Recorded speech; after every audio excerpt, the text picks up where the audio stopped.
Stefan Zweig, Marie-Antoinette. Comment garder une grandeur morale en un temps de périls extrêmes?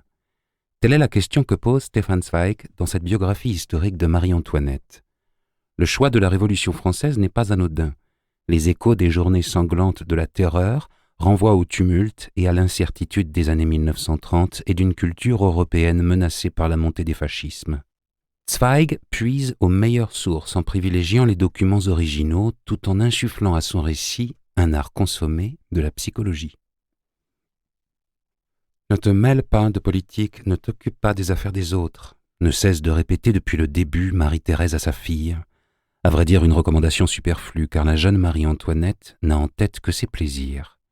Tout ce qui pourrait exiger une réflexion approfondie, une attention soutenue, ennuie extraordinairement cette femme centrée sur elle-même, et c'est effectivement contre sa volonté qu'elle se trouve entraînée dès les premières années dans le tourbillon des misérables petites intrigues et manœuvres qui ont remplacé à la cour de Louis XV les grands enjeux de la politique d'État de son prédécesseur. Déjà à son arrivée, Versailles est divisé en deux clans. La reine étant morte depuis longtemps, c'est aux trois filles du roi que reviennent, conformément à la règle, le premier rôle et l'autorité parmi les femmes de la cour. Mais par maladresse, bêtise ou mesquinerie, ces trois intrigantes bigotes ne tirent avantage de leur position que pour occuper le premier rang à la messe et bénéficier d'une préséance lors des réceptions. Vieilles filles ennuyeuses et renfrognées, elles n'exercent aucune influence sur leur royal père, porté uniquement à rechercher les plaisirs sensuels sous des formes les plus grossières. Comme elles n'ont aucun pouvoir, aucune influence, comme elles ne distribuent pas de place, aucun courtisan, même le plus insignifiant, ne cherche à gagner leur faveur, et toute la gloire, tout l'honneur, revient à celle qui est le plus éloignée de l'honneur, la dernière maîtresse du roi, Madame du Barry.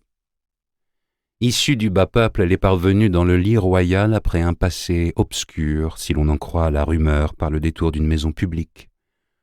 Pour se donner un semblant de respectabilité qui justifie son entrée à la cour, elle a obtenu de la faiblesse de son amant qui lui achète un époux pourvu d'un titre de noblesse, le comte du Barry, un mari extrêmement complaisant qui disparaît pour toujours le jour même de la signature du mariage. Quoi qu'il en soit, son nom a suffi à rendre l'ancienne fille des rues acceptable au sein de la cour. Pour la seconde fois, se déroule aux yeux de toute l'Europe cette farce ridicule et dégradante qui voit le roi très chrétien se faire présenter officiellement à la cour comme une dame de la noblesse inconnue de lui, celle dont personne n'ignore qu'elle est sa favorite. Légitimée par cet accueil, la maîtresse de sa majesté loge au sein du palais. 3 pièces seulement la séparent des sœurs du roi qui crient au scandale.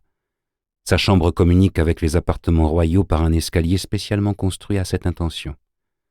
Grâce au talent éprouvé de son corps et avec l'aide de jeunes filles complaisantes encore inexpérimentées qu'elle met dans le lit du roi pour réveiller ses sens, elle tient complètement sous son emprise le libertin sénile.